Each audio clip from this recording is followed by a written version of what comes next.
So, Andrew, for the coaches and entrepreneurs listening today, what are three moves they can make this week to start maybe building that authority?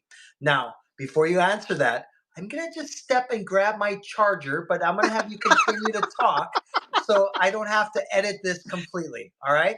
Andrew, you Totally got the get it. question? You good, brother? Three steps that entrepreneurs can use to build their authority. Authority. Yes, go. Cool.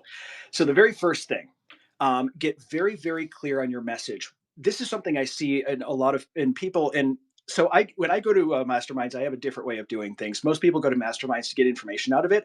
I am critiquing every presentation to then take that as information so that I can move forward and say, okay, how can I make my process better? Goes back to something we said earlier about imposter syndrome, and that really just being something that's supposed to push us forward, and we're supposed to really hone our craft. So the first thing I can, and what I see with people is often they know what they're talking about. Let me do this. I'm going to start with a joke because I like this joke and it's, I think, the best way to explain it. There's two people talking to each other, and the first person says, "Have you ever met anyone you knew was brilliant but couldn't explain them what they were doing to save their lives?" And the second person says back to them, "Have you met an engineer?" Coming from a long line of engineers, for me, and I say that with a lot of love for engineers, I have an engineering degree, so I feel like I can say stuff like this. What it is people are we're and as entrepreneurs we're really good at this too. We're brilliant at what we do, but we're not really great at being able to explain it to mere mortals. We're all very ADHD. That's something across the board that almost every single entrepreneur I know has. We're ADHD. We have race car brains and we can think ahead of just about anyone in this world.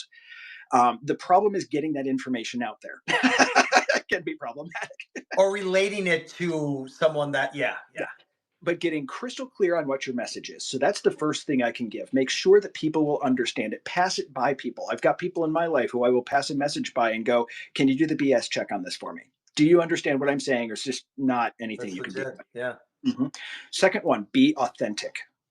Absolute authenticity, and be a little vulnerable in that authenticity as well. If you're up there just reading off a script, nobody is going to take you seriously no matter how good at what you do you are. And so be authentic.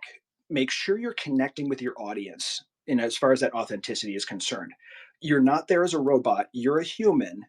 What you're doing is probably not new. All of us kind of do a different iteration. I'm very much not the only person that's doing keynotes and podcasts out there. That's not, I have my own unique version of it.